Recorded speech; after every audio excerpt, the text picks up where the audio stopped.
এ শেফালি বোরকা পর, বোরকা পর। যদি কয় না পরবো না, এ বোরকা পরবো মানে লাঠি গেল কোটি রে, আজ যে কি হবে রে, এমন ভাবে মোশান টোশান নেবেন আপনার বউ যেন ভাবে যে বাপ রে বাপ আজকে মনে হয় মারি একেবারে শুধু ফেলে দিবি, কিন্তু আসলে মারবেন না, এটা খালি রাগ দেখাবেন, সাপের মতো খালি ফোঁস ফোঁস করবেন আর মনে খালি টিনিং বিরিং করবেন। খবরদার বউ মারবেন না। মা বোন যারা আছেন, মা পর্দা করা নফল না ফরজ। আল্লাহ বলেন কন্যা ফি বুয়ুতিকুন্না ওয়ালা তাবাররাজনা তাবাররুজাল জাহিলিয়াতিল উলা। নারীরা তোমরা ঘরের ভিতরে অবস্থান করো, খবরদার জাহিলিয়াতি যুগের মেয়েদের মতো নোংরা অশ্লীল পোশাক পরে নিজের দেহকে প্রদর্শন করো না। কোন সম্ভ্রান্ত ভাদ্র ফ্যামিলির মেয়ে বোরকা ছাড়া বাহিরে যেতে পারে না। যেই নারীর লজ্জা আছে, শরম আছে, কথা কর, যেই নারীর অন্তরে আল্লাহর ভয় আছে, যে নারী নিজের ইজ্জতের কদর বোঝে, দাম বোঝে, ওই নারী কখনো বেপরদায় বাহিরে বের হতে পারে না।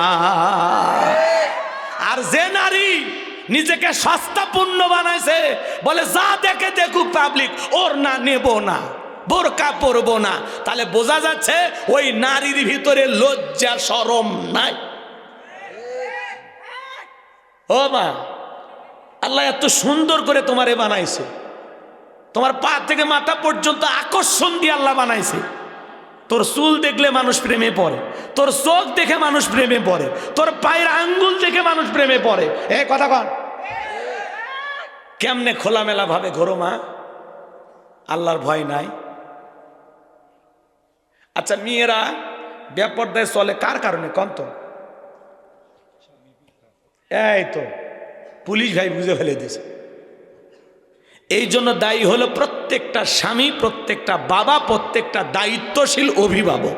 কথা বলেন, আপনার মেয়ে কেন বোরকা ছাড়া কোচিংয়ে যায়, কেন বোরকা ছাড়া স্কুলে যায় বলেন? আপনার মেয়ের 12-14 বছর বয়স হয়েছে না, যুবতী হচ্ছে না, তার পোশাক পরার দরকার নাই এখন? সে পোশাকটা কি? পর্দা। 7-8 বছর থেকে মেয়ে বাচ্চা বোরকা পরাবেন, যত ছোট থেকে অভ্যাস করা যায় তত ভালো, যাতে এলাকার কোনো মানুষ আপনার মেয়ের দিকে তাকাইতে না পারে। আদর যত্ন এইভাবে বোরকার ভিতরে রাইখে লালন পালন করেন, ছেলে খোঁজা লাগবি না, ছেলের বাপ লাইন দিবি, বাপ রে বাপ অমুকের মেয়েটা এত পর্দা করে, গ্রামের কেউ দেখেনি, কি সুন্দর ভদ্র, এরকম মেয়ে তো ছেলের বউ বানান লাগবে। কথা কন। আর আপনি আপনার মেয়ের একেবারে 1 বছর থেকে শুরু করে বিয়ে হওয়ার 18 বছর পর্যন্ত সব মানুষ দেখছে। কথা কন, এত দেখা দেখছে যে যৌতুক দিয়ে বিয়ে দেওয়া লাগে, জামাই মিলেই না। কথা কন। লজ্জা যদি থাকে আপনার বাপ হিসাবে, আপনি যদি মনে করেন যে হুজুর লজ্জা লাগছে, তাহলে কাল থেকে মেয়েকে বোরকা পরাবে। কথা কন। আর মা বোনদেরকে বলতেছি, মা যদি মনে করেন আপনার ভিতরে আল্লাহর ভয় আছে, আপনি খাদিজা ফাতেমার উত্তরসূরি, আপনি জান্নাতে যেতে চান, আপনার জন্ম মুসলমানের ঘরে, অবশ্যই বোরকা পরবেন, বোরকা পরবেন, বোরকা পরবেন। বুড়ি মহিলা যদি বোরকা ছাড়া আসে সমস্যা নাই, বয়স যত বেশি পর্দা তত হালকা। কোনো মতে একটা ওড়না শরীরে পেঁচাইলেই বয়স্ক নারীর পর্দা হয়ে গেল। কিন্তু আপনি যুবতী, 16 বছর, 18 বছর, 20 বছর, কথা কর, অনেকের বউ বোরকা পরবার চায় না। তা আপনি পুরুষ, আপনি যে বিয়ে করছেন, আপনার বউয়ের দায়িত্ব নিয়েছেন না? আপনার বউ যখন বেপরদায় বাইরে যেতে চায়, ধমক দিতে পারেন না? এ শেফালি বোরকা পর, বোরকা পর। যদি কয় না পরবো না, এ বোরকা পরবো মানে লাঠি গেল কোটি রে, আজ যে কি হবে রে, এমন ভাবে মোশান টোশান নেবেন আপনার বউ যেন ভাবে যে বাপ রে বাপ আজকে মনে হয় মারি একেবারে শুধু ফেলে দিবি, কিন্তু আসলে মারবেন না, এটা খালি রাগ দেখাবেন, সাপের মতো খালি ফোঁস ফোঁস করবেন আর মনে খালি টিনিং বিরিং করবেন। খবরদার বউ মারবেন না, এটা একটা কৌশল, এটা কি? বউ মারার জিনিস না, বউ হলো ভালোবাসার জিনিস। আর মারলে 1 বিঘা পান্টি লাগবি। কি লাগবি? 1 বিঘাত মানে বোঝেন মেসওয়াক পরিমাণ, 8 ইঞ্চি। কয় ইঞ্চি? ওটা ধরবেন কুটি, মারবেন কুটি।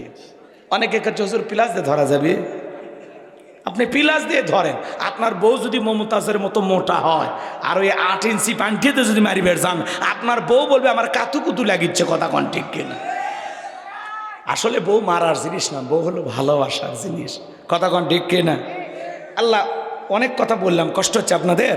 তাহলে 3 নাম্বার মা বোনেরা ফরজ পর্দা করবেন, আর 4 নাম্বার স্বামীর খেদমত, স্বামীর সেবা করবেন। হযরতে ফাতেমা জান্নাতি নারীদের সর্দারনি, এরপরে রাত জেগে হযরত আলীর পায়ে জৈতুনের তেল মালিশ করেন, পাগুলো সুন্দর করে টিপে টিপে দিতেন।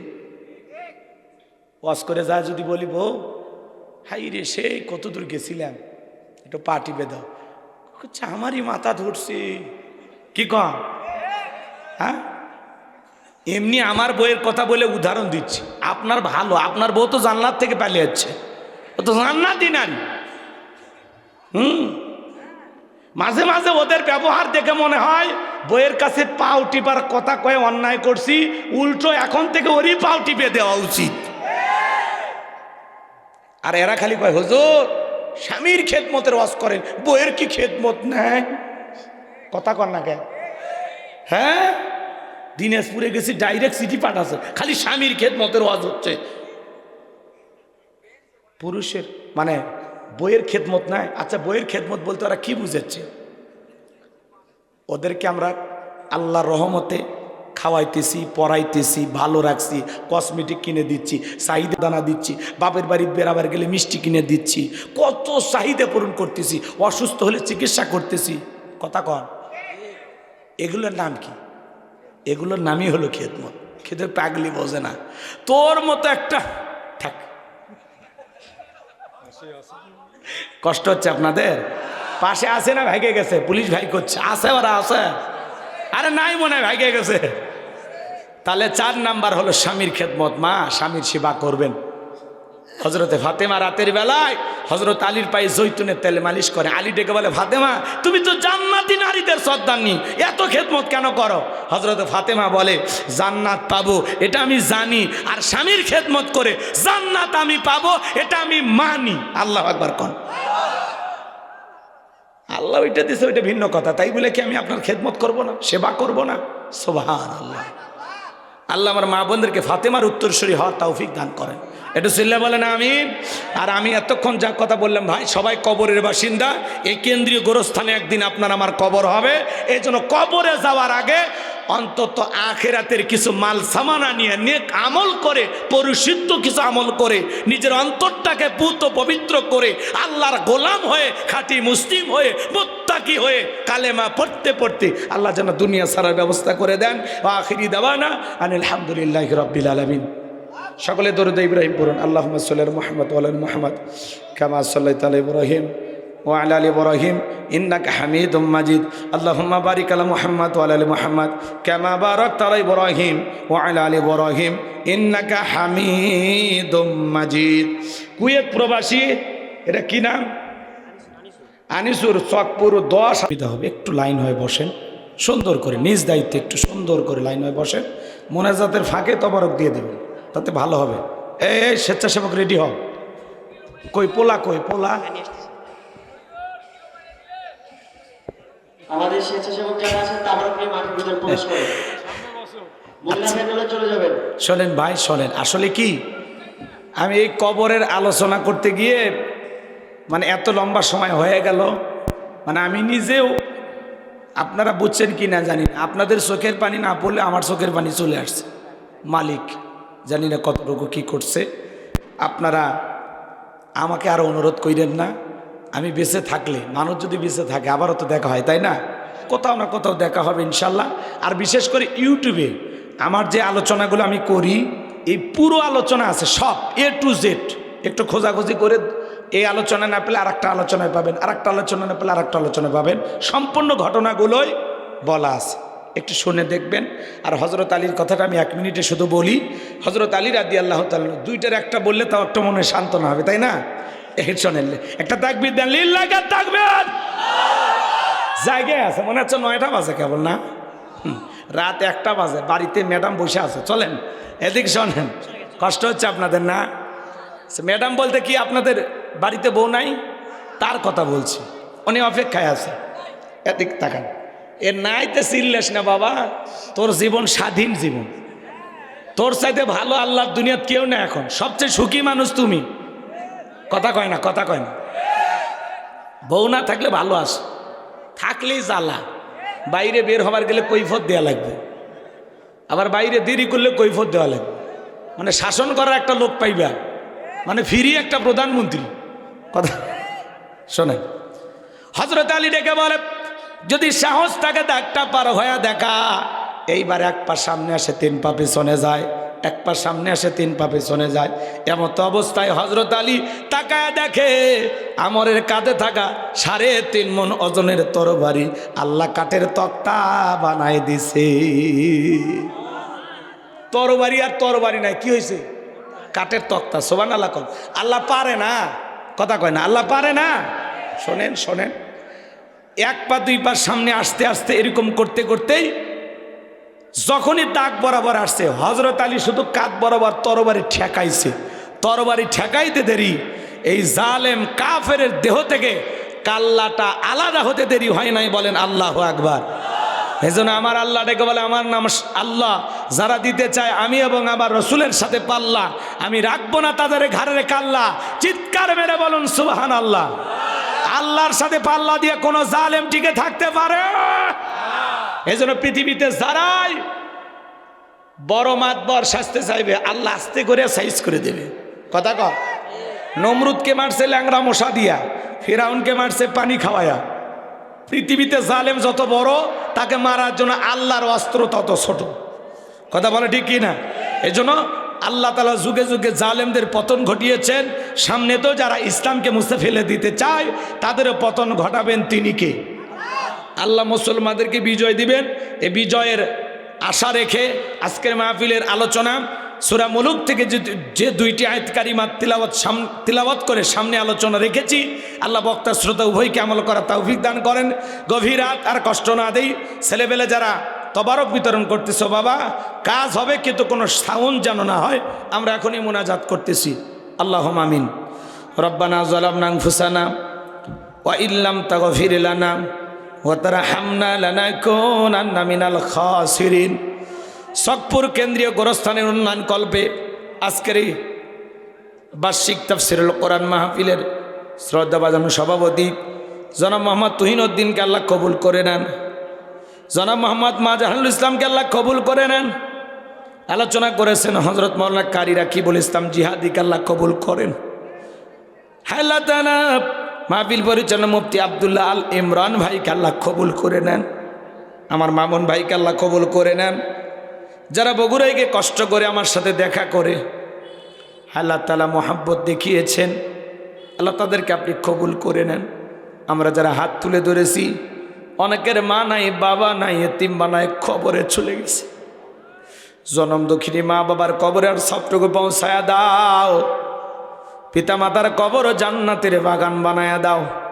রব্বির হামহুমা কামা রব্বায়ানি সগীরা।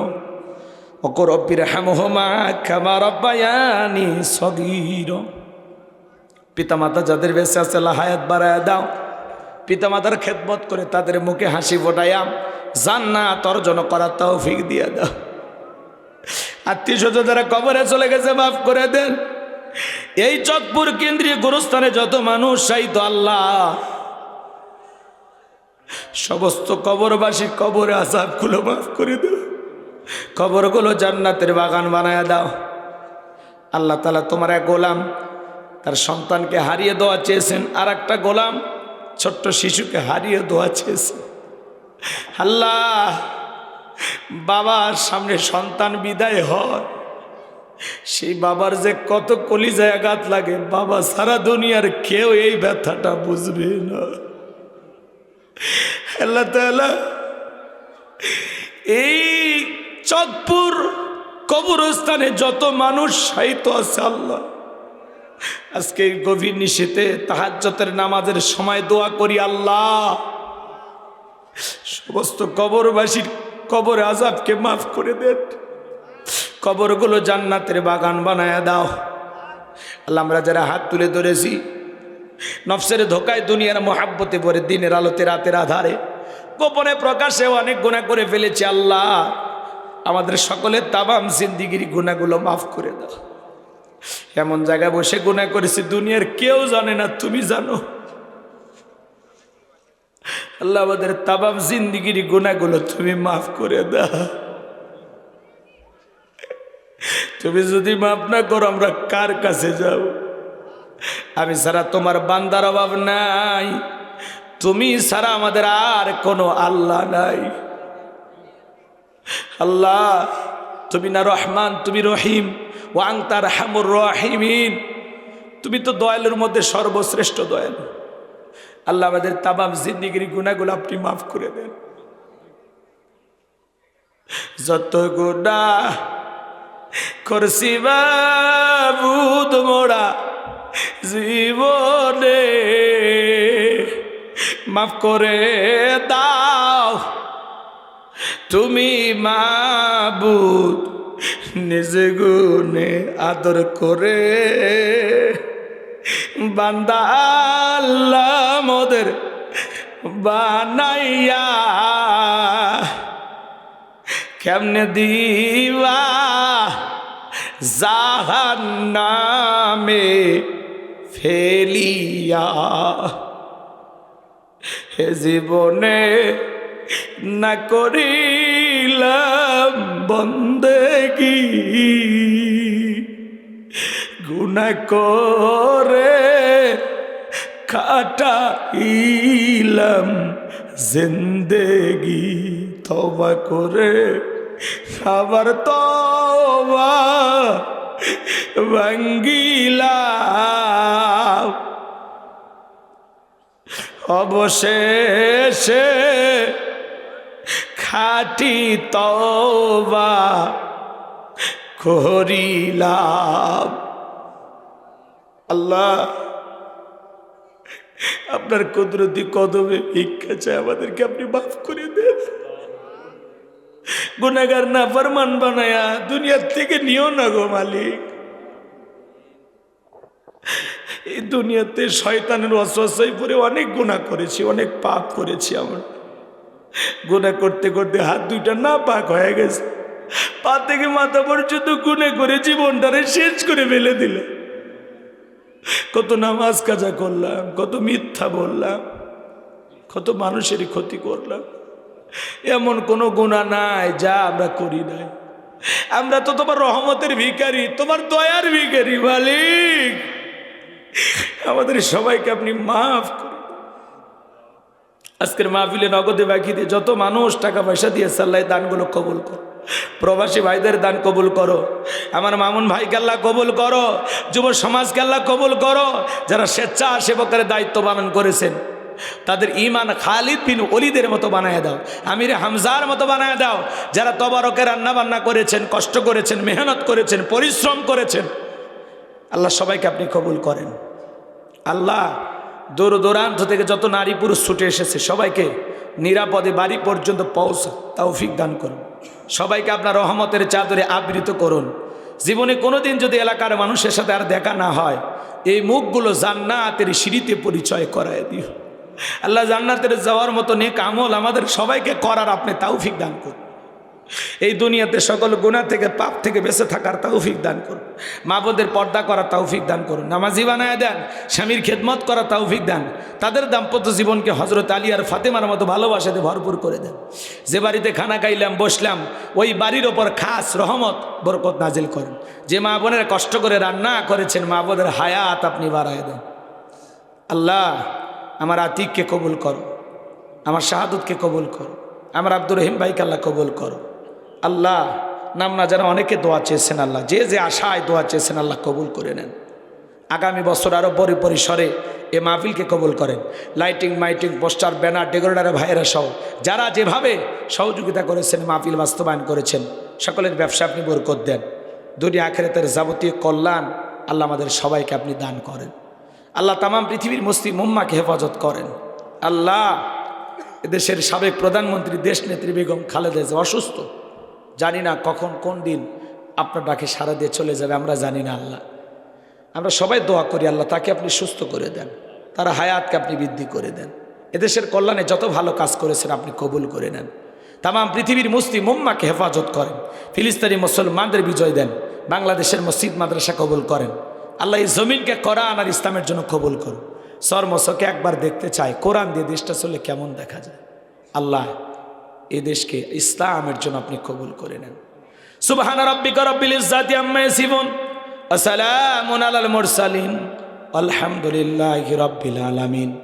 যে মাসে মরণ দিবা মাসটা যেন রমজান মাস হয়, যেই দিনে মরণ দিবা দিনটা যারা জমার দিন হয়, নামাজের সেজদারত অবস্থায় মৃত্যু দিও, কোরআন পড়তে পড়তে মৃত্যু দিও, ইসলামকে প্রতিষ্ঠিত করার জন্য রাজপথে জীবনটা বিলানোর তৌফিক দিও, জীবনে একটা বার বাইতুল্লাহ যাওয়ার সুযোগ করে দিও, রসুলের রওজার পাশে দাঁড়িয়ে সালাম দেওয়ার সুযোগ করে দিও। যখন মালাকুল মউত সামনে দাঁড়িয়ে যাবে, ওই সময় দয়ার নবীর চাঁদ মুখখানা দেখতে দেখতে আমাদের জবান দিয়ে বের করে দিও লা ইলাহা ইল্লাল্লাহু মুহাম্মাদুর রাসূলুল্লাহ সাল্লাল্লাহু আলাইহি সাল্লাম। আসসালামু আলাইকুম ওয়া রাহমাতুল্লাহি ওয়া বারাকাতুহু।